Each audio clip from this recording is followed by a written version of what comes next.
Welcome back to another episode of Pixels to Politics. I'm Blackheart, joined tonight by Dougie and our incredible guest, Montana. Her journey has been nothing short of inspiring, from leading her high school student council and excelling in national softball competitions to balancing a demanding dual degree and multiple leadership roles at a D1 school. Montana has done it all.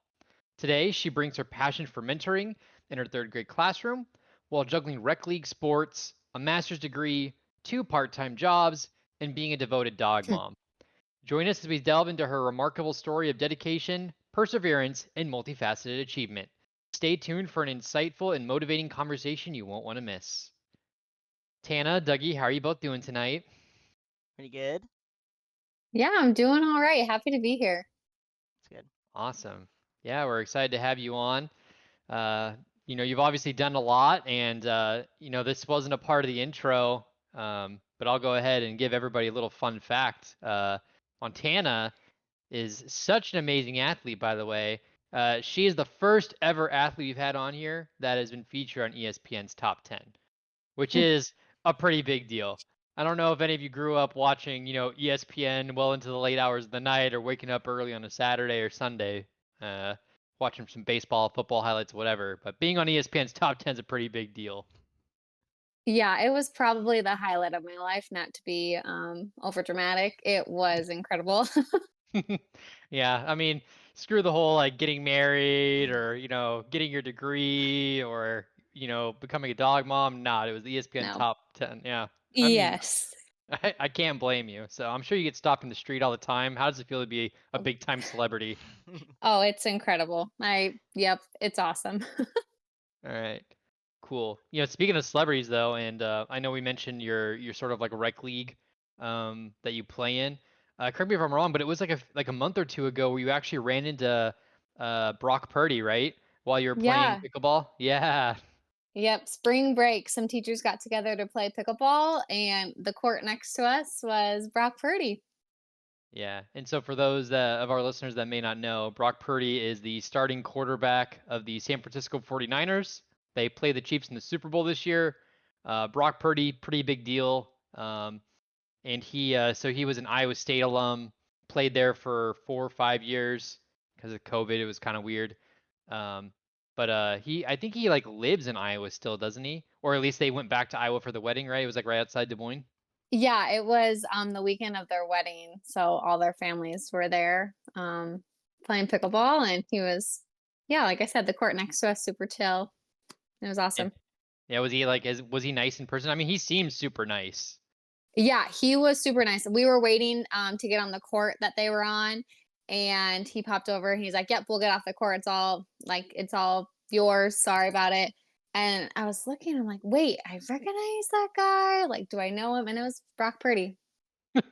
Wow. Yeah, you look kind of familiar. I think I've seen you on TV. Yeah. Um, yeah, that's pretty freaking cool. Did you get anything autographed by him, or was it just like a oh hi and bye? We got a picture with him, which was pretty cool. Yeah, But that that's was it. awesome. No autographs, nothing like that. Didn't want to bother him. He was enjoying his family time. Mm, I get you. I get you. All right. Well, memery aside, um, perhaps we should kind of delve into a little bit of your history, Tan. I know I kind of gave the wave tops earlier, but how about we kind of start in your own words? You want to tell us a little bit about your journey, sort of in early life in high school? Yeah, so I have always been very passionate with what I do, and with that passion comes a lot of wanting to do more and more and more and more. And so in high school, I was very involved, very committed athletically to playing softball, made a lot of sacrifices, involved in clubs, including student council, and eventually vice president of the student body. Went to a lot of things, took a lot of AP classes, filled my course load up with classes in preparation for college. And then getting to college, continued to do the same thing, pile on a lot of tasks and jobs and just other commitments. Yeah. And, as you're doing all this stuff, right? As you're doing, 50 different clubs, being vice president, and saving the world. You're also maintaining a 4.0 GPA, which you pretty much you never dip below 4.0, right? You were like always above that. Yes, yeah, always. I got 1B, and that was an AP calc, and so technically it was an A. So I ended high school with a 4.1 GPA. Yep, That's and then not in too bad. college, all A's, so 4.0 there. Yeah. So I guess how difficult was it sort of balancing all of that stuff at the same time? Like you have like your social life and I've known you for a long time. I know you're very social. You have a ton of friends. You're very highly regarded in your friend group. So how do you go from like juggling all that to Mhm. juggling your schoolwork to juggling the extracurriculars and then also being like a aspiring D1, nationally competing softball athlete? Yeah, so in high school, it definitely like was not easy. I tried really hard to like put on this front that I like had it all together. And to some degree, like I was like accomplishing a lot, but it was a lot of pressure, mostly coming from myself. Feeling like I not only needed to do all the things, but I needed to do them well. So whether that was making sure I had time for friends, time for family, time for activities, time for schoolwork, it was really, really hard. But having awesome friends, like really close friends who I could lean on, and then a really close family I could lean on, to help me along the path, because it wasn't all like sunshines and rainbows. Like there are many days I'm sitting at the kitchen table, like sobbing, mostly with AP Calc, sobbing because I don't know what I'm doing. And that feeling's really hard for me, and it's always been hard for me. It's something I'm still struggling with, like being okay with not being great at everything. But yeah, it was really tough. Did you Yeah. have? Would you? Oh, Yeah. Go ahead, sorry. Dougie. Uh, No, uh, you got it.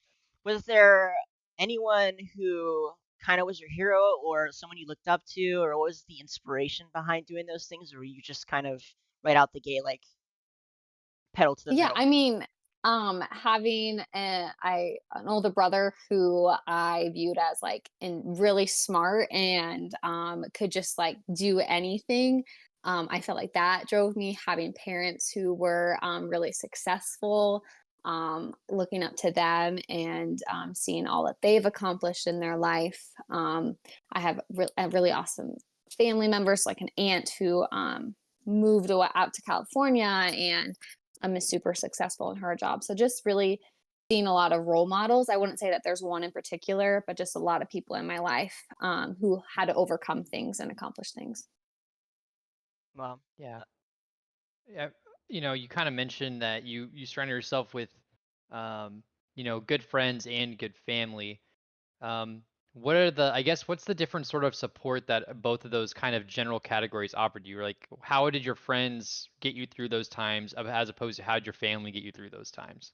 Yeah, with friends, I think that they could maybe relate more to just like the climate of high school, just things socially that was going on. And I could speak in confidence with those things. Whereas, sometimes family, there's sometimes that disconnect with understanding. But I could go to my parents just as I was and not have to explain myself, and they would be there. So, friends, like I said, they just kind of understand the climate and culture you're in with high school, and then family, they just are there to love you and protect you and do everything they can. when it came to softball, was what was why was the choice? Why was softball a choice? Was it just the one you loved the most? Yeah, so I from preschool, seeing my brother play t-ball, that's what I wanted to do. My brother did it, I wanted to do it. And so that was definitely like my first love, like playing catch, hitting the ball. Other sports competitions, really just in general. I gravitated towards games and other sports, but softball was the one that kind of stuck. I ended up being pretty good at it. And so um eh, early on I set goals. I saw athletes on D1 athletes on TV playing softball, and I wanted to be like them. Oh, and you were. I mean, you made it on TV just like they were. Yes, Sports Center top 10. Let's Dre- not forget. Yeah, dreams do come true. Wow. hmm Um, just for our audience, um, what other sports did you play in high school? And were you ever tempted to hmm make those like your kind of focus, or were you always like, nah, it's softball or nothing? hmm I mean, I think it's always been softball or nothing to some degree. I played volleyball in middle school, but then my softball schedule got so busy, couldn't do volleyball anymore. I played basketball up and through my sophomore year, and I was actually like pretty decent at it. And I was like, I feel like if I would have committed to basketball, I could have been like just as good at basketball. Could have been the next But Caitlin Clark, or you could have been Caitlin Clark before oh Caitlin no, no, Clark. no, Yeah, no, for sure. no. Yeah, I gotcha. Oh no. And I'm not saying that. Like, no, she is incredible. But I was like pretty decent, like for not like really committing like I did to softball. But again, that kind of faded off as softball commitments and timing for that just grew to be more and more. But those are the only I did track a little bit. And I really only did track my 8th grade year to keep up for softball. I really do think that these great athletes are well rounded. Like they don't just specialize in one sport. So having basketball and track and volleyball helped me to be a better softball player. Do you think you could have like in a world where like let's say for some reason like you couldn't play softball, like maybe hmm you have something wrong with your arm and you can't throw the ball anymore. Do you hmm think you could have, I guess, put that same level of dedication towards volleyball or basketball to like, hmm be a collegiate athlete, or do you think, absent the love that you had for softball, it would have just been impossible? I don't think it would have been impossible. It would have if the love isn't there, I think a minor inconvenience would have like deeded me off the path, right? Like I didn't have the same love for basketball that I did for softball. So if anything got hard, I don't know if I would have stuck it out like I did. But I do think that, my competitive drive and my work ethic would have taken me really far if I needed to choose another sport, whether that's a new sport completely like golf or whether that's a sport that I had played like volleyball or Pickleball. basketball. Pickleball. Oh my gosh. Pickleball is one thing I hate that I'm not good at right now. And I've played it a couple of times and I just don't like not being good at it when I see like, older people playing and they're good. I'm like, why can't I do that? And so I've gone out several times and practiced. So You may be the only person that takes pickleball seriously, but you oh, know what? I it's appreciate the fun. dedication. I just don't like losing. And I know how to hit the ball. I just can't like always execute it. And that's frustrating.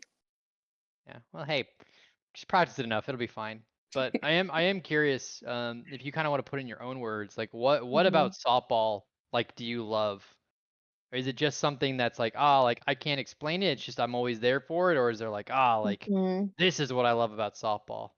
I can't pinpoint one thing.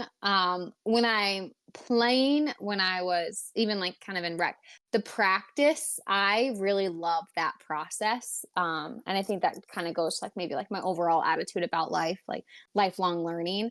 I feel like practice, I loved it. Like, right, like some people love competitions, and I still do, but the practice of like really hard rep after rep after rep, failing but then improving, that I love that part of it. With softball in particular, I feel like anyone can be a great softball player no matter how tall, how short, how strong, how long, how fast, how slow you are. Softball is one of those sports where everyone, as long as they're like working on their mechanics and techniques and skills, they can compete. Gotcha. All right. Well, speaking of softball, um, we talked a little bit about it with your history. Obviously you played softball for a long time, but even by the time high school rolled around, like you weren't playing like Mhm. high school softball, right? You were playing like travel ball, competing at national tournaments, basically putting yourself up against like some of the greatest competition in the U.S. Mhm. What I guess kind of like what led up to the decision of choosing to do that as opposed to, high school ball, Mhm. which, I think a lot of, lay people would think is like, oh, like doesn't everybody just kind of have to play college ball? Like what's this whole private league thing? How does that work? Um, so what kind of drove you to compete that way? Yeah, so, setting those goals early in middle school, kind of painted two roads for me. I knew I wanted to play college softball at the D1 level, if at all possible. And I knew I didn't want to play in Iowa. I wanted to, whether that was East Coast, West Coast, anywhere besides Iowa, I just wanted to go away. And so the way that Iowa softball and baseball seasons are set up is they play in the summer. Whereas most other states, even like northern states like North Dakota and Minnesota, they play in the spring. And so part of that is because college coaches go recruiting in the summer, for the most part, right? Like that's where most of their budget and their time goes to, is these big showcases where they can see, 10 teams full of players rather than seeing one or two teams, which is maybe one or two players on each that could play college softball. So early on, setting those goals made me realize I had two paths. I could, travel and not play high school softball, but get so much more exposure. Or I can play high school softball, my friends, my town, and maybe get some exposure, but mostly for Iowa. And so that path didn't really line up with my goals. And it was an extremely, extremely, extremely tough decision. And, it kind of speaks to like having that friend and that family support group. I was going against all of my friends and my classmates saying I didn't want to play softball for my high school. And it was, I had to see the bigger picture and, realize that 100% of why I committed to North Dakota State was because I wasn't playing, high school softball. So it was a really tough decision. But what led to that was just knowing my goals and how to get there. Gotcha. Why do you think it was that your friend group wanted you to play high school so bad? Is it just because they wanted to see you more, or? I think it's that, that's part of it. And I think it's, people get this misconception that I thought I was like too good, to play for, my high school team, or, I didn't have enough pride in my high school to play for them. And it really wasn't that at all. It was just, I knew what I needed to get to North Dakota State. And then once I got there, I knew I needed to keep on playing the best competition I could. I didn't want to play, someone who wakes up and just shows up for game day at their local high school. I wanted to play the girls who are practicing 7 days a week out in California, who are committed to, SEC, Big Ten, all those top places. There's a lot of What? similarities. Sorry, just a quick comment. There's so many similarities between the mentality of the best athletes, I think, and a lot of them say pretty much very similar to what you're saying, where it's like, oh yeah, I just love practice. I just love the Hmm. fundamentals. The drills are so great. It's so awesome. I think a lot of people find that stuff boring, but like, I don't know. I kind of agree too. Like, it's so fun to master something and put in the time and effort and Mhm. just overcome something you couldn't do before. And having that macro mentality of the bigger picture, the like striving to Yeah. really take on the best person, even though they're, like they're Hmm. so out of your league at the time, but having the mentality of like, I'm gonna go compete against that guy, like that's the or that Hmm. that woman, like that's the person I want to play against, is so paramount to just success. Yeah. Even yeah. So I just wanted to comment that I love that mentality. It's so awesome. You always got to go Yeah. for the bigger fish, like that. I think it's really like that's like in all my times, like whether it's with schoolwork or with softball, like if I wasn't like invested in the process and I only like I don't think I would have achieved or done as much as I can. But you're absolutely right. Like I think that mindset separates, a lot. Yeah, and also it's the I mean obviously it's harder when you're younger, but choosing choosing the path in which you're probably going to get a lot of flame from your friends just because you're not spending Yeah. time around them, or you know they there are obviously a lot of reasons and why they might react that way and just kind of Mhm. be discouraging, and to have that confidence or the courage to obviously go against the grain there, again, like, kudos. Like, that's another thing where successful people, it's oftentimes there's a lot of people telling them to not do that. It's usually their friends. um Mhm. and Like, yeah. stay close, like, stay here, don't you wanna hang out with me? Like, Hmm. there's, like, a lot of, like, classmates, like, whether it's, like, Spanish class or, like, chemistry that would make comments like, "Oh, well, there's a game tonight, but I guess you're not going," or, they would just, like, say things. And it's high school, right? Like, everything hurts, and that was already, like, a sensitive, hard thing for me to choose. Where they have that small, like, tunnel vision, and I'm trying to see the bigger picture. That was really hard, but like I said, I had really great friends and, awesome family. It's good. Yeah, well, I think like the dedication it takes to transform yourself into a athlete or a competitor in anything to compete at the highest level, like it takes like a level of maturity that is like, you know, I think we can all kind of agree that like a lot of young people sometimes they don't have like that perspective of like, oh, this is Mhm. what it takes. Like I remember when I was playing like high school baseball, like there was a time where like I was like truly terrible at batting, but like I never practiced. Like I wasn't waking up early to go to the batting Mhm. cage or asking coach to throw extra balls to me. And like I had this like epiphany when I was like a sophomore. I was like, wait a minute. If I want to stop sucking, I just have to practice more. And then like I went from Yeah. being like a batter that batted like under 200 and I batted like almost 400 that year. Wow. And it was Mhm. just like one season's worth of like, hey, why don't I just show up? And I think I showed up like an hour or two early to every practice and every game for like a month or two. Mhm. And all of a Mhm. sudden, just learning how to like basically keep my front shoulder in and hit the away pitch, I increased my batting average. Like I think I started that season like 0 for 12 or 0 for 15 because I was like just a pinch hitter. And then like coach saw me practicing extra, or like the assistant coach saw me practicing extra and saw me like ripping balls off the tee. And he just told the freaking head coach like, hey, like put DeCamp in as a pinch hitter this one game and like see how it works out. I went like I smacked the ball. Then like the doubleheader game, the second game comes around. They're like, "Here, we're gonna start you because you like ripped that last ball," and we're like, getting our asses kicked because all of our good players are on varsity.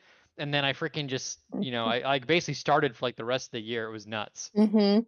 Like practice is such a huge portion of it, but there's so many that like like it sucks like having to wake up and like go to the weight room at 6 o'clock in the morning or like a Yeah. hot summer day and you're like sweating your ass off at practice while your friends are like, going to the movie theater or like going to parties or just having general fun relaxing Mhm. times and not like this high intensity rah rah rah rah rah. Because like I mean, as much as you love softball, Tina, I'm sure you can agree with me that like mid season sometimes like all that stuff like really wears on. It's just like oh my gosh, like I'm sore all the time. I feel like Yeah. I'm never getting enough sleep. I'm never seeing the people I want to see. But like you have to keep doing it because like otherwise like if you take a week off, you feel like you just lose all your Mhm. fucking skills.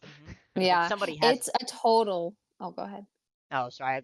I was saying, like, somebody else is working while you're not. Like, somebody else is gonna take that spot. So. Mhm.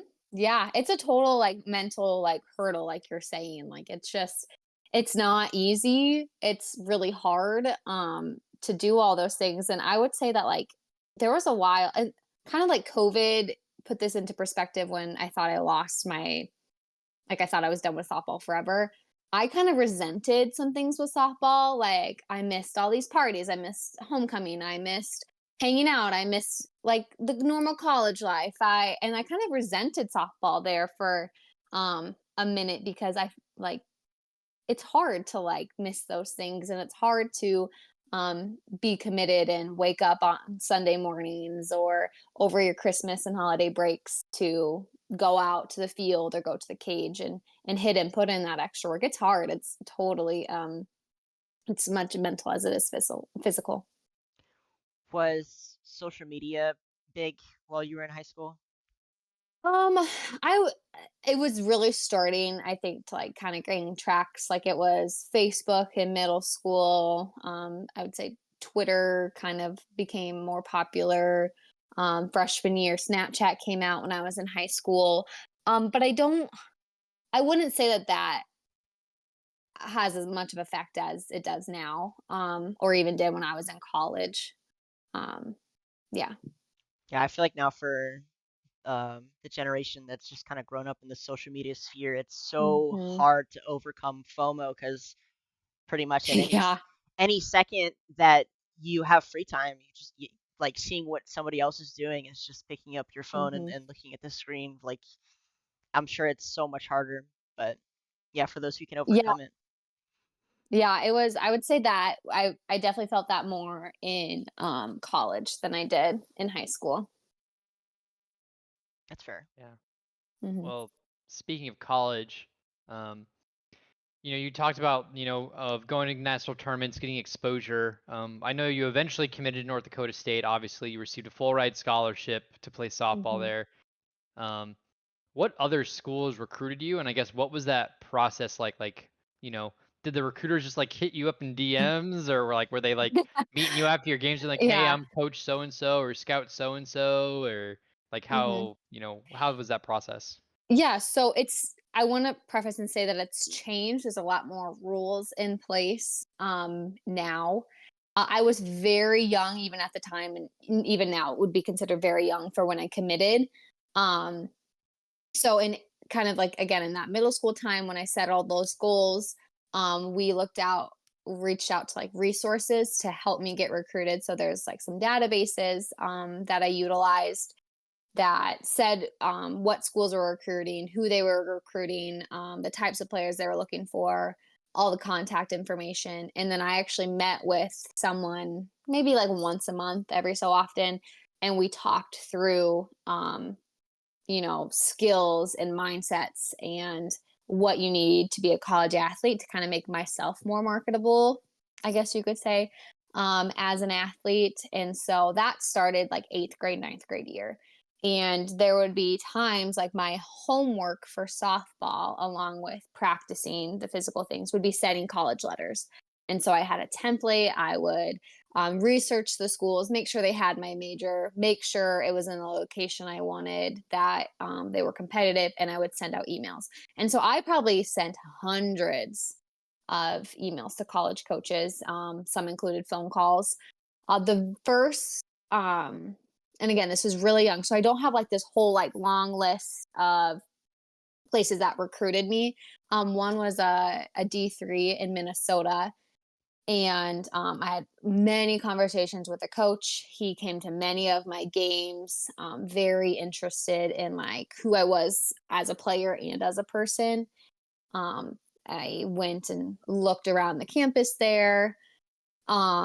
I went to Florida to a D1 college down there, and did a camp, and really enjoyed it, and talked to the coaches, and again did a college tour. Did like some other college camps like in Wichita, and one out in Ohio, in Dayton. Had some conversations with the coaches, both email and calling. And then for North Dakota, they weren't even on my radar. I hadn't emailed them, I hadn't talked to them. They weren't like in this like database, like catching my eye. I go to this tournament again in the summer when high school softball is going on. I'm traveling. I go to Minnesota, and they actually come North Dakota to watch another teammate of mine, who attended their camp, and they come to watch her, and she's not playing in the position I am, and so that's how I get picked up from them. And and then she came to the next game and the next game, and right after that, they gave our coach a call, and talked to them for a little bit. Did the campus visit up in North Dakota, um, maybe like the fall of my sophomore year in high school, and then by winter I committed there to play. But that's very uncommon now. Now there's rules in place where Mm. you can't talk to them until they're a junior. And it has to be after a certain day, and you can't have like prior contact, but you can go to camps and talk to them. There's a lot of rules in place now. So committing as a sophomore was crazy because I mean I just turned 16. I am not even halfway through high school, and I know where I'm going to college, and I know that I'm gonna go play there. It's kind of baffling now, like looking back. Like I was so young when I committed. Hmm. Yeah, I was gonna No, like say that is, yeah. it is wild how early they were looking. I didn't even know that was a thing. The whole time I was just sitting there thinking like, what the hell? That's so wild. Yeah. That freshmen. Like I just like slept braces on. Like Yeah, it was crazy. And there was like, other like crazy stories of people like committing when they're in eighth grade. And like in eighth grade, like oh my gosh, it's crazy.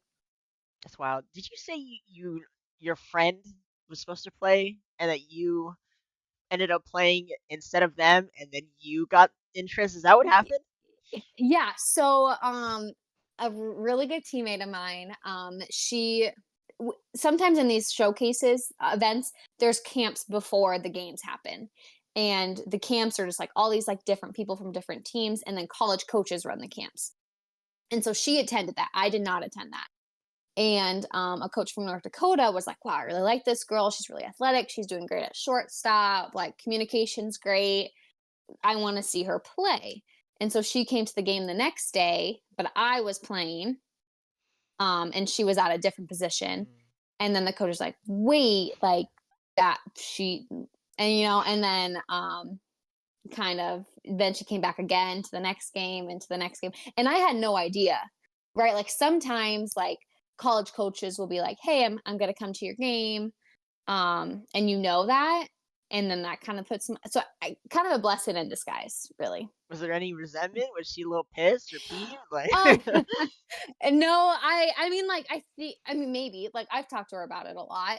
Um, and especially like when it happened, I think that it probably stings, but she still found somewhere and that fit her and is what she needed. And she actually ended up going to Iowa State in her last couple of years and doing great there. So it all worked out for both of us. that's good. Yeah. Yeah. I just Yep. like that you were like, oh, like I was looking at places in Florida and California and West Coast, East Coast, and I don't want to play in Iowa, and you go and play in North Dakota. Like, wow, that's so much better, Tana. Wow. But part of the reason that drove me to like NDSU is like, yes, Fargo, freezing cold majority of the year, but we're gone. Like Thursday to Sunday, we're in Florida, we're in California, we're in Texas. We're going to these warm places. And now we have to come back to the freezing cold, but then the next Thursday we're gone and out again. God, I can't imagine waking up from like morning workouts in fucking Fargo, North Dakota. That place is frigid cold. Yeah, it was an adjustment because I thought I was like, oh, I know Iowa winters, like I can handle it. No, it's way worse. It's like -50 wind chill, if not worse. Snow blowing everywhere. It's all flat. You just get hit in the face with snow and wind. The It car was doesn't very have cold. automatic start. It's Yeah, freezing. yeah, that there was a lot of car issues, dead batteries. I got really good at jump starting cars. That was a skill that I learned very quickly and used quite often. Of course. All right. Well, you talked a lot about, softball and just kind of like the process of, like your recruitment and, practice ethic, work ethic, all that sort of important, structure of support.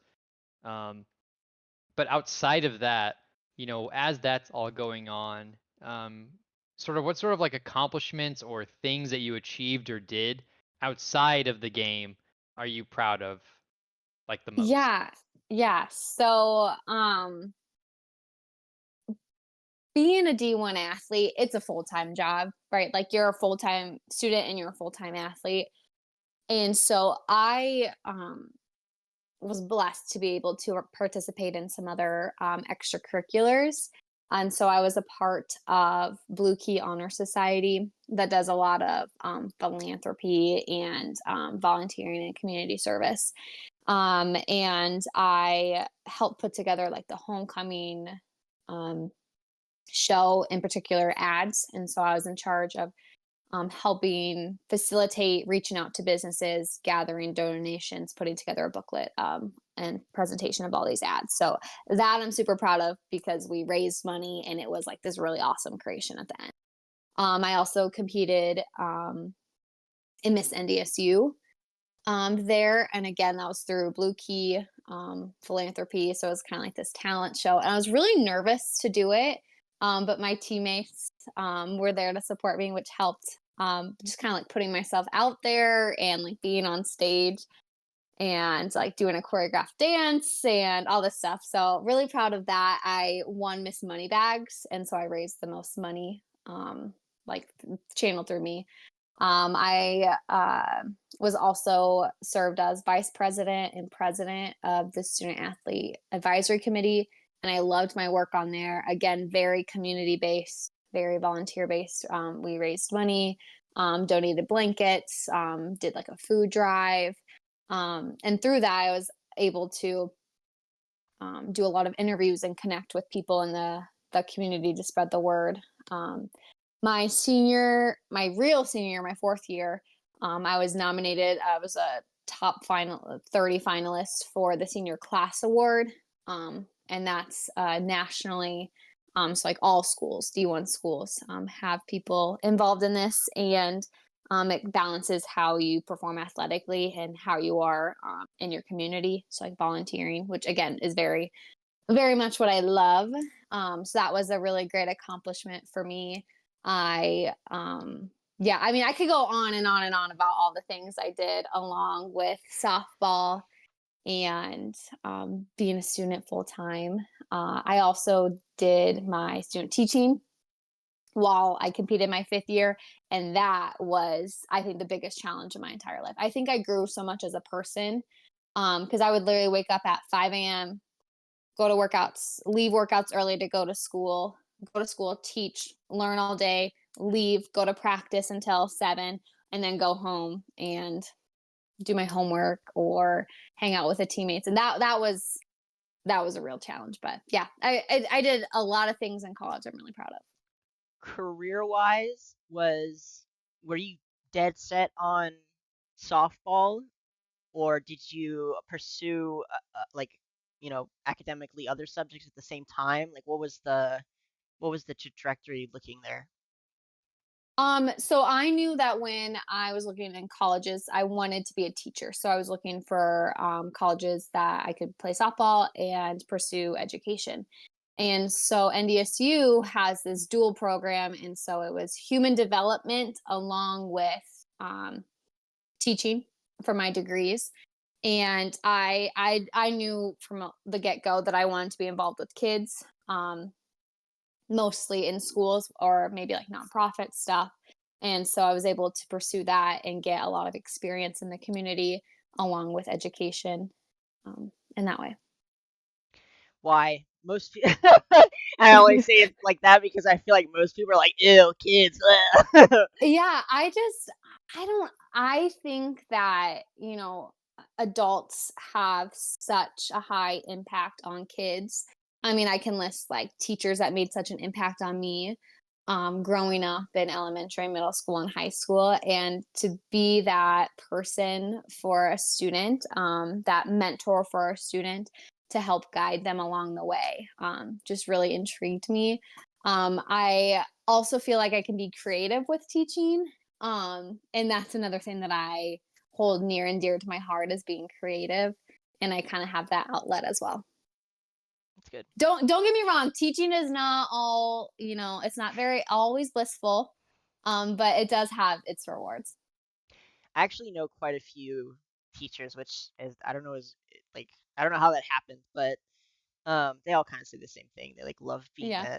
that mentor, and usually the struggles of teaching, at least from what I've been told, isn't really working with the students. It's working with like administration or fellow It's teachers. working with adults, right? The Yeah, issue with or the teaching is parents. the Yeah, adults. yeah. Yeah. So I always Yeah. found that funny. But Yeah. no, that's really cool. So was it always just that 50-50 of I want softball and I want teaching, and the energy has always gone in equally, or was there ever a point where it's like maybe softball a little more, or maybe teaching? Like, did you ever have to? Were there any times where the trade off was there? Mhm.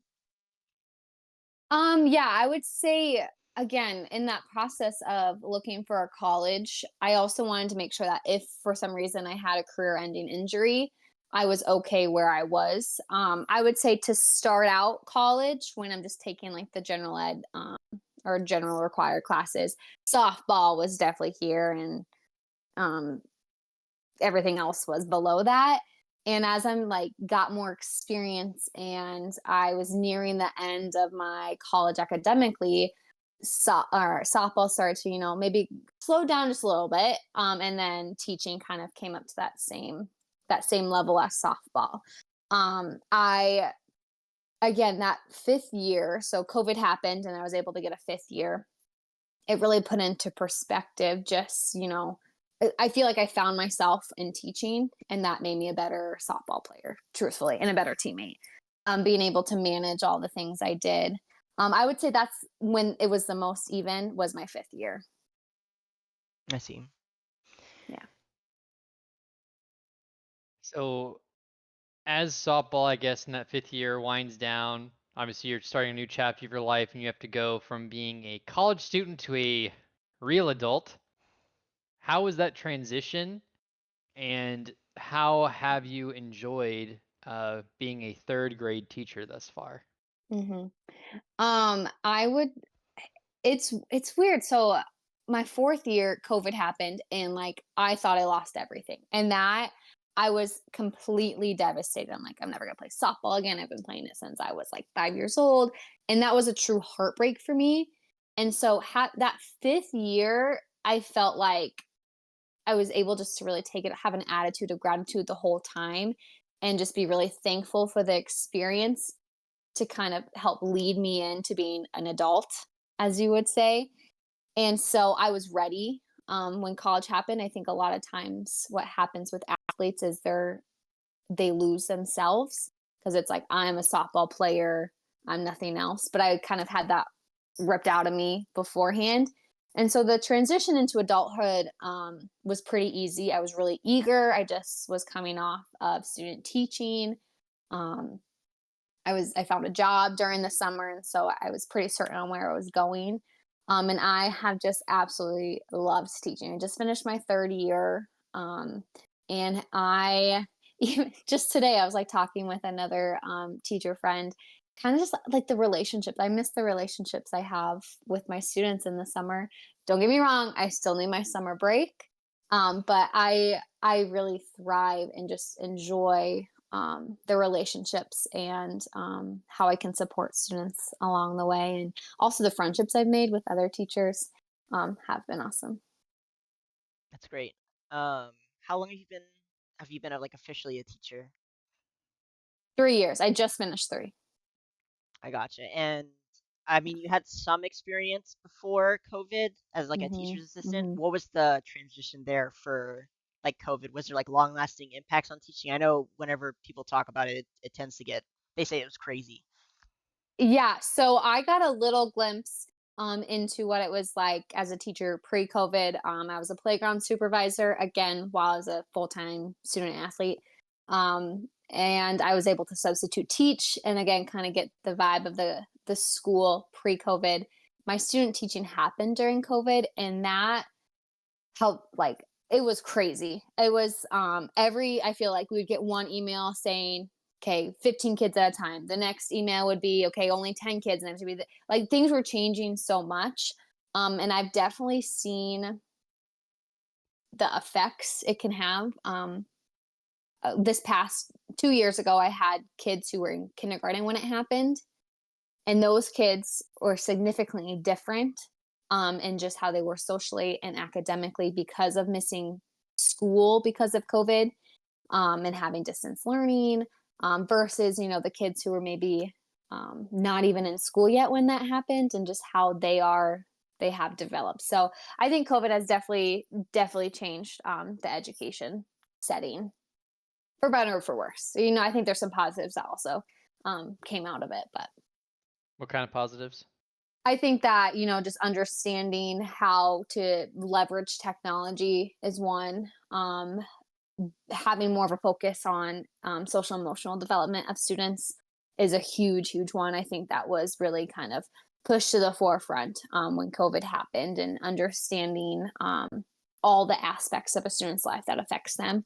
Um, Another positive, I think, is just the flexibility that teachers that was kind of forced upon teachers. And to be a teacher, like when COVID really happened, it seriously every single day it was changing. It was changing. Something new was happening, and you're trying to help like little Billy across the screen, and you can't even like be there to show him how to hold a pencil, right? Like I just think that you know teachers are they do amazing stuff, and yeah. Yeah, people kind of forget how social humans are supposed to be, and for COVID for adults was crazy. Even in America, where the rules Mhm. were somewhat relaxed compared to some other countries, a lot of Mhm. adults lost their mind, like they were losing it. Mm. So for children, obviously, it's so Yeah. rough, and in a setting where you're supposed to be helping them like learn something. I'm sure it was insane to try and figure that out. And I didn't even think about it for like younger kids. I thought about it from like high school plus, where it's just like Mhm. they're not hanging out and it's so much easier to slack off. But those poor kids who like human Yeah. interaction is so important, especially at that age. And you just what are you supposed to do? Like how do you teach that kid? Yeah. Oh, yeah, Yeah, like how do you teach like like behaving at recess, like interacting with someone at recess, sure. and like games in the classroom, like how do you handle conflict with games? Well, I've been online, I haven't needed to do that. So, it's definitely a learning curve. It was for sure a learning curve. That's fair. Yeah. Out of curiosity, you're getting your master's degree now, and you should have it what in like a year or two, right? By the end of next summer I'll have it completed. Right. And so I guess tell us a little bit about what that degree is in, Mhm. and what do you plan on doing with it? Is it just like oh, I'm doing this for funsies, or is it, oh, I want to career change, or I want to have advancement opportunities? Like what's the goal with it? Yeah, I would say kind of twofold. So, first of all, it moves me up on the pay scale. That's, I think a huge bonus. And it helps me to be a better teacher. Our the district I'm in, it's called a grow program. And so they're kind of investing into the pipeline, they call it. So the teachers that are there, the students that are there, the community members that are there. And so I applied to get this scholarship, and it's in culture responsive leadership, and I got it. And so my master's is all paid for, which I'm incredibly blessed to have. And I'm surrounded by other educators in the district. And so we meet like 3 times a semester plus online classes, and we're able just to connect and brainstorm and problem solve together what's happening in our district and our schools, which is really awesome and impactful. So my master's again is in culturally responsive leadership, and What that is that? doesn't it doesn't make yeah, so it's just having more of a culturally critical like pedagogy, and making sure that equity is at the forefront. It doesn't give me like an admin license at all. Um, that would be a different master's if I wanted that, but it's just um, some more practices that are culturally inclusive. I see. Hmm. Wow. Okay. So I don't know how to transition to your long time uh relationship, but um this one I feel like is so relevant today because I feel like it's so rare that you find someone at that age and then you guys stay together for so long. Hmm. I mean, people are Despite the distance. despite I didn't even know there was distance. So like yeah, there's a lot of uphill battles that I feel like you guys have Hmm. overcome. And even at like our age now, people are finding it so hard to just date, let alone be married, and have children. So yeah, we spent so much time already Yeah. talking about you having the busiest life imaginable. I cannot imagine throwing a relationship on top. Yeah. It's so I am married to my high school sweetheart, and we had known each other since middle school, and we started dating high school, senior year of high school. And it he played football for 2 years at a D3 school in Iowa, and I went and played softball, obviously, D1, and he eventually transferred up there after a while, but we did do distance for 2 years. And he will tell the story that he remembers when I committed as a sophomore. He remembers we were in the same Spanish class. Remembers turning to a classmate and saying, "Well, like no one's gonna like date her. Like she's going to North Dakota. Like she's out of here, right? Like it's no, like it's like off the market in a way." And so it's funny that he remembers that so distinctly. And then senior year rolls around, and the stars align, and we start texting or talking. And he's like, well, I don't really want to do long distance. I'm like, but have you done it before? Like, do you know that it's gonna work? And I had I had an amazing parents to look up to for what love is and how love should be. And I'm like, this is what I want. This is my gold standard. Like, this is what I'm aiming for. I'm not going any less. But yeah, Yep. Then he moves up there, goes, yeah. finishes his degree up there with you, get Hmm. engaged, get married. Now you have a dog who likes to eat socks. Yes. Oh yeah.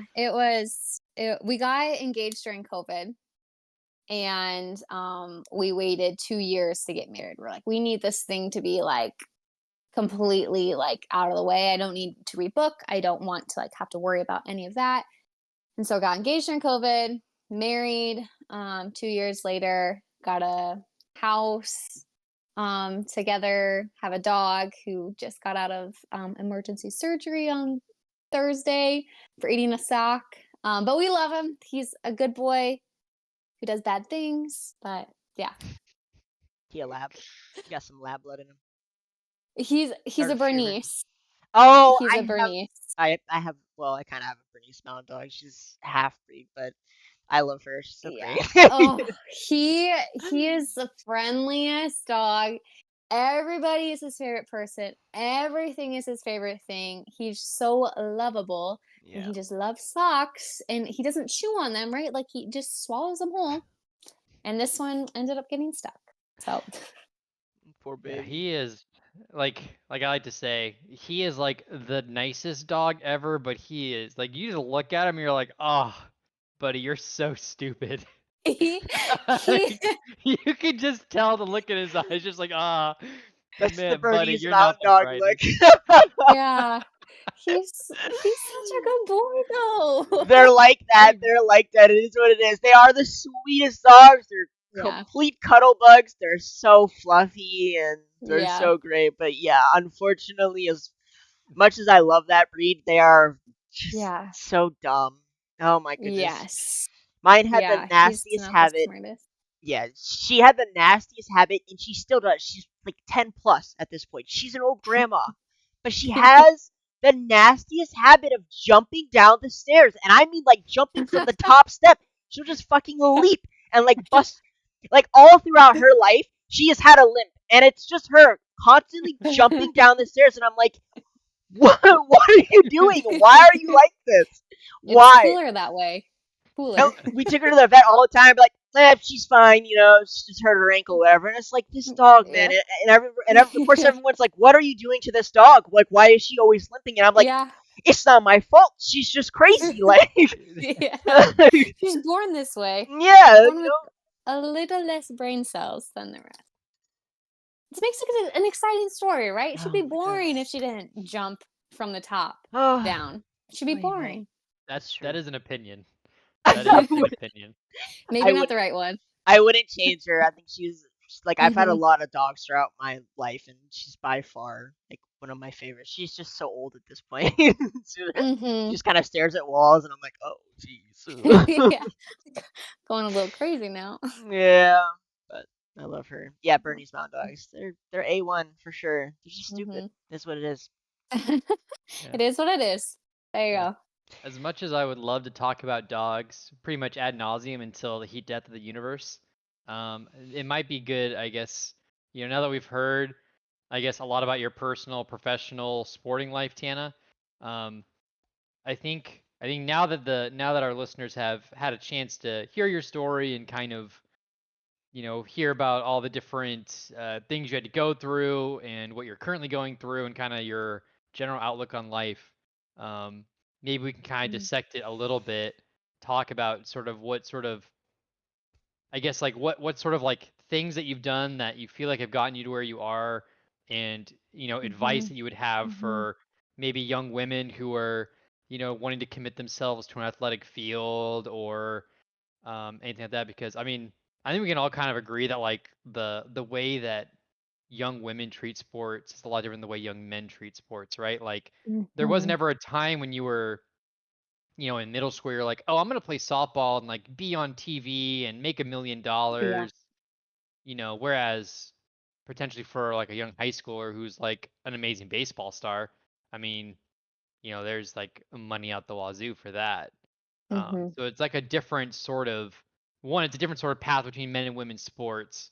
But despite those differences, there are still a lot of like things that I think people either whether they're athletes or people that are trying to commit themselves to something can kind of take away. Like, you know, how do you go from being good at something to being great at something? How do you know you love something? How do you know Mhm. when the time Mhm. is to take the advice of your friends and family and when to tell them like, yeah, I hear you, but like that's not what's best for me. I know that this is what I need to do in order to get to where I need to be. I think we can talk Mhm. about all these things and more. Perhaps Yeah. we should start at the sort of what advice would you give to young athletes, male or female, Mhm. or anything in between that you would want to impart upon them in order to you know get them to where they want to be, whether it's being like the number one athlete in the world or Yeah.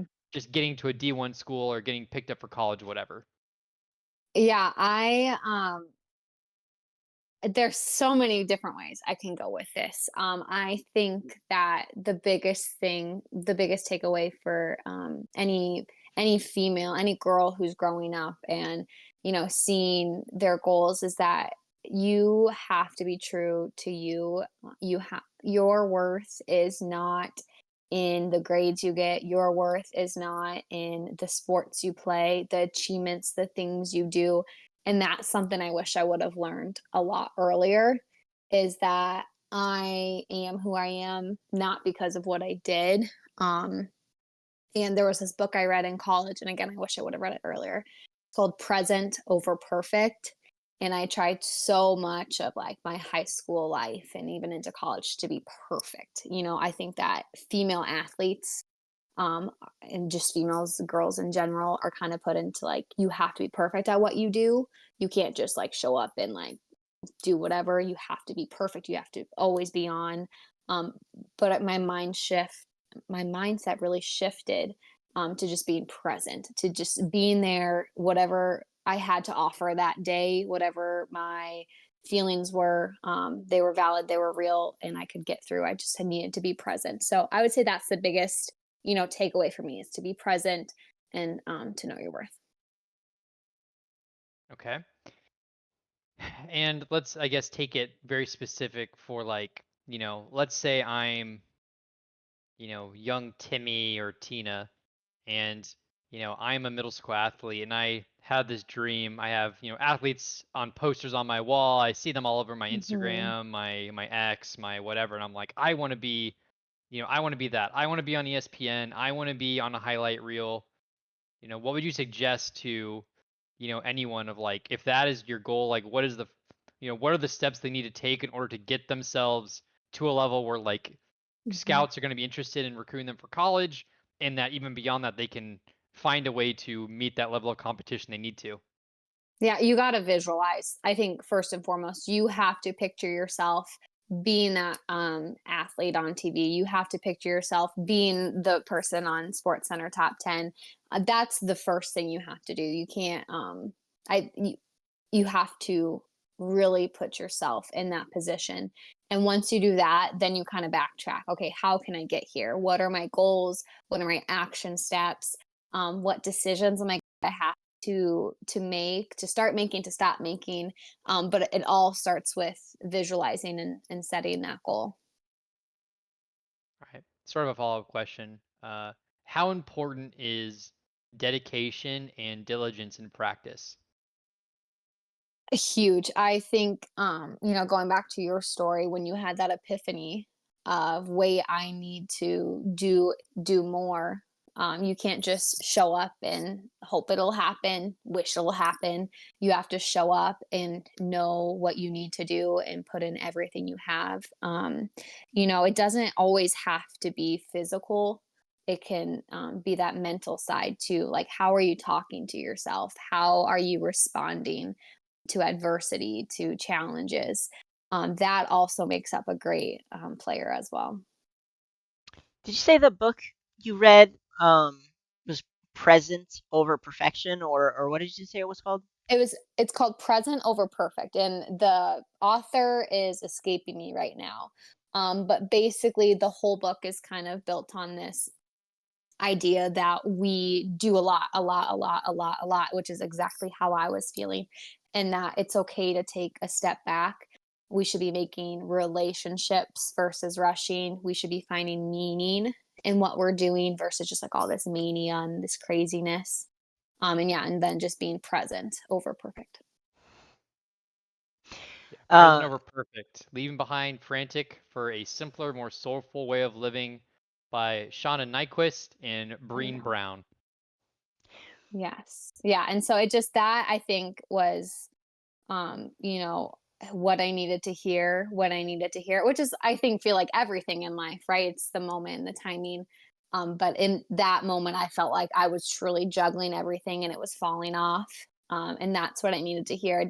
I didn't need to lessen my standards, but it was okay to set those boundaries and take the time. I'm curious when it comes to leadership and mentoring, because you've obviously played a pretty large role in those two things, or you've done a lot of that throughout your life. What Hmm. um what kind of lessons have you learned to make you a better leader and mentor, or Hmm. philosophies you might have? I the A huge one would be the process and knowing that you don't have to have all the answers right away. Whether that I'm in a leadership mentor role and not having the answers or I'm seeking answers, it's okay to not know. But to trust the process and to still be engaged in the process is huge. I think another one is setting those boundaries. I am very much a people pleaser. I don't want to let anyone down. I don't want to let myself down. And so I was saying yes to everything rather than like saying like yes to taking care of myself. So setting boundaries is another thing I think is really important. And how about maintaining a relationship? I think I think a lot Yeah, of people Dougie's confuse asking some. for a friend, by Yeah, the it's way. for a He's not friend, asking for not me. himself. Yeah, for a Yeah, friend. For a friend. yeah, for a friend. I mean, I genuinely think this is Hmm. an area that people kind of falter in, and I don't even mean just, Yeah. you know, even when people have a lot of free time or they're just working a normal job without any Hmm. extracurricular activities. But how have Hmm. you maintained, you and your partner maintained a relationship for so long? Hmm. I'm sure there's a ton of life lessons and stuff you guys have Yeah. overcome. Communication. I don't- not to like beat a dead horse, but like communicating. How how I'm feeling, how he's feeling, and having that pathway set up early. We did long distance, and I felt like we had to communicate. Like we couldn't just be like, oh, yep, just going out. Like we really had to articulate what we were doing. And I think also like maintaining a relationship is making him a priority too. And so like for example, in college when he moved up there, and I'm at practice, like I said, from 5 a.m. and then I go to class and then I go to practice after class and I come home and I have homework. Still prioritizing like getting milkshakes, going on like little dates like that. Still like think like I'm going to the store to grab a snack, but I see this and I think of him and kind of always having the little things. Not like one big grand gesture, but a little a lot versus a lot a little. And that's something that Blake and I have done. Done not always well, right? Like it wasn't again, oh, long distance, it was so great. He moved up, it was so great. We got married, it was so great. It was, there are highs and lows, just like any relationship, but having the confidence and the safety to talk to each other really helped. Sure. Um, do you have any future big goals or accomplishments you're Mm. shooting for? Surely your journey does Um, not stay here. Number one no, pickleballer in the world. you know, I that's I know with education, we'll go there first. I know with education, there there needs to be a huge shift. It's not how schools are set up right now does not match with our culture and climate, and how the world is, how society is, how students learn. It's so I would love, in the future, 5, 10 years down the road to maybe, go more into like the policies of education and how schools are set up and how schools are ran to better support teachers and students. I have a somewhat related question, and I only ask this just Okay. because I think Iowa actually has a few examples, and I think they're actually considering a few more. What is your opinion? I mean, this is, I guess, a little bit older than the age group you usually teach, but like, hmm what's your opinion of trade schools? I I guess right before this moment I hadn't thought um a lot about it, but I would say that there needs to be more specialized. I think about like in Europe how they have, similar like pathways. I don't know if they call them trade schools, but kind of pathways set up early on and you really specialize. So just like a trade school. I think that, there's nothing wrong with that. I think that it would help, our society, economy. I think it would help students find their passions and cultivate their passions in a useful and empowering way. I would love to see, like, I think so much time in high school is wasted. Like with all of these classes that students aren't interested in, where if we can like tap into what they're interested in early on and like set them on this career, whether it's a trade school, whether it's going to nursing school, whether it's going into education and kind of priming them early on. And I think maybe the pushback that people might have to that is like, oh, like you're forcing them into this box. And it's like, well, people like me, I knew that I wanted to be an educator forever, right? For a long time. I know there's people who grew up wanting to be a vet. So, like, why aren't we putting them on that path and giving them the experience? The counter example would of course be, I'm sure you have many friends or new people at your school who like were 4 years in and like didn't have a declared major, right? Because they Yeah. just like couldn't decide. But I feel like there's a lot more people, kind of like you were saying, that like they feel like a lot of the time in college and or high school was wasted. Right? Why am hmm I learning how to do college writing if I don't give a crap about that and I just want to do science? Why am I taking hmm calc when I want to just be a writer? Like these two things don't matter. Like yes, it's good to, I think, to have like broadened horizons to a certain hmm extent and like to kind of expose yourself to different ways of learning.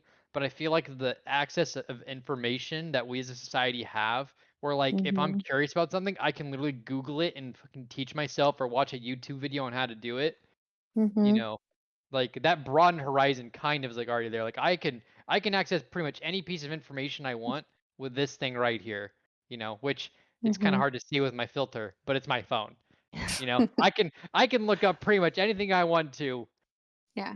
I think that, there's good intention of having putting the choice and the voice in students. There's that's a good thing, but when you have like too much, like if you're a lost little puppy and you don't know where to go and all you see is this vast information, that's hurtful too.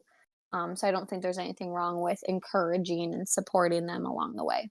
Yeah, I think the big drawback of that sort of like trade school or specialized education on a public level is that it would just be so broad that I don't think it's feasible to think that the government Mhm. could like do everything, right? Like, are you going to tell me there's going to be a specific pathway for vets versus doctors versus nurses versus scientists versus authors versus painters versus musicians versus Hmm. teachers versus high school teachers versus middle school teachers versus like Yeah. that's like almost, those things exist in college because, there are people at those colleges willing to shell out like $100,000 for a collegiate education to say that they want to learn those Hmm. things.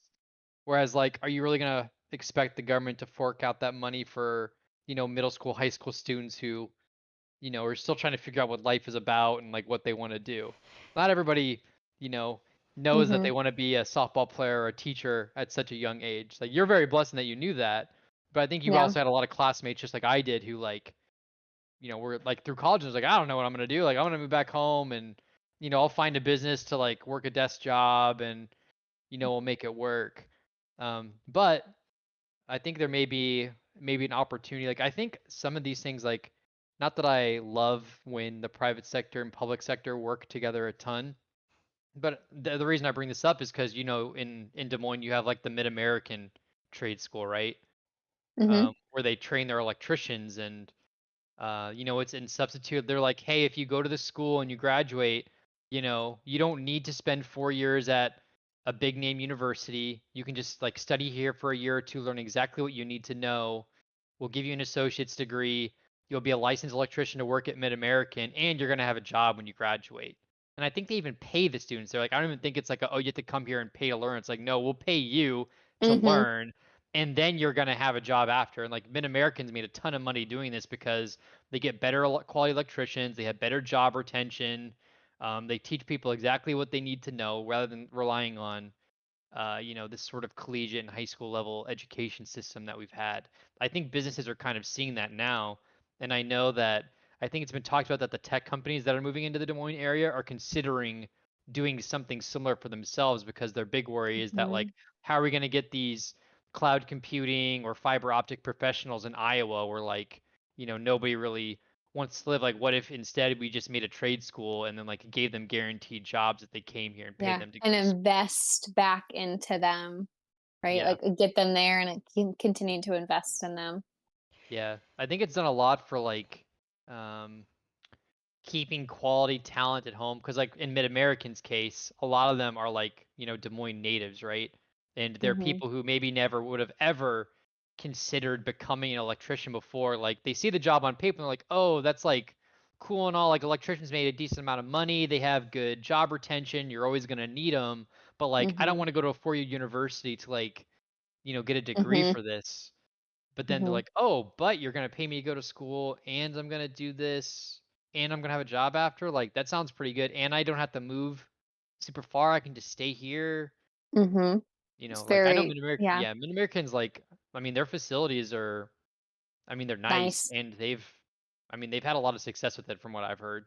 Hmm. Um, so I'm kind of wondering if that's maybe something like, maybe the public education system can't really Hmm. be fixed fast, but I kind of wonder if there's like a private sort of push to, especially for some of these more, I'd say technically specific jobs like Hmm. electricians, carpenters, maybe even like mechanics could do something similar, like aviation mechanics even. I think there's even, some programs with like nursing. I think maybe like what you're talking about, like Yeah, the nursing is a lot. It's school always been like goes, that. yeah, yeah. So and like even like in high school, like having the ability to kind of go and earn those things while you're still in high school, not waiting, right? I think that not everyone needs to be given that or not everyone's going to take that opportunity. They don't want to be pushed that fast. They kind of want to take it slow, and that's okay. But yeah, that's really interesting. I think that there's a lot more people, a lot more places could do what Mid American is doing. Yeah. I mean, they had the money to shell out for that's not like a cheap thing to do to build a campus with all the What? necessary, you I can't know. go do that right now? No, I wish. I Well, wish it were bummer. that easy, but we'll see. Maybe a bit more big companies will do that. I know Amazon's looking to do it, Google, Microsoft. So we'll Hmm. see. We'll see. All right. We've talked a lot. I have maybe one final question for you, Tana. Maybe Dougie has another, but my final question for you is, what would you impart or what do you want your students to take away from their time where you're their teacher to set them up for success? If there's one Hmm. thing that they remembered, like what would it be? One thing. You're Yeah, limit me like to if you're like one if you've only thing. listened to one thing I've said to you for this entire school year, this needs to be it. You are capable. That's, I'm gonna go off of that, but that's the one thing I want them to take away. You are capable. You can do it. Um, you're a lifelong learner, right? Like you are valuable. You are important. And there's never gonna be another one of you. So I think capable is maybe like the word or the thing that I want them to take away, and then that encapsulates a lot of other things. I'm curious, just jumping back to you talking about the changes that you would like to see in school. Hmm. Um, Hmm. Not so much in college, but for high school and maybe middle school. What did you mean by that? Like the policy changes or system changes? What specifically? Education right now is like a hot Yeah, topic. So without, yeah. I think that you know there's this video, and it's like the people versus education, something, it's called something like that. And the classroom, rows, desks, sit, listen, lecture, that has not changed for like hundreds of years. And so I think that that is something that needs to change, is just how we structure school, and how the teacher is kind of on this pedestal. I have the knowledge and I will give you the knowledge. Well, no, like students, they're so smart and they're so capable, and they can learn so much more. Like, why would I limit that their learning to like my capacity? And so I think that that's something that could change, and think of like Montessori schools and how they're set up, kind of like the autonomous learner model, um, could you of explain that? going What through. I've never heard of that. Could you explain what that's like? Yeah, so Montessori, that it's very like students are in control, student centered, with what they're doing. A lot of projects, a lot of self like discovery, discovering on their own. The autonomous learner model, that's going to be like, maybe like some self-paced learning, being able to do like passion projects, and being able to take what I need to know and go a step further, or take what I need to know and not just write a 5 paragraph essay. Maybe I can make a presentation, maybe I can do a speech. So there's just a lot of different outlets that we can tap into. Students' creativity, students' writing, students' speaking ability. So I think just like the setup of schools needs to change, and I think that's going to help um, reach our low learners, and our high learners as well. So less uniform and just more Yes. ways of approaching problems. I like that. Yeah. That's cool. Yeah. Like more like inquiry based, critical thinking. Is that Um, something you practice as a teacher I, yourself?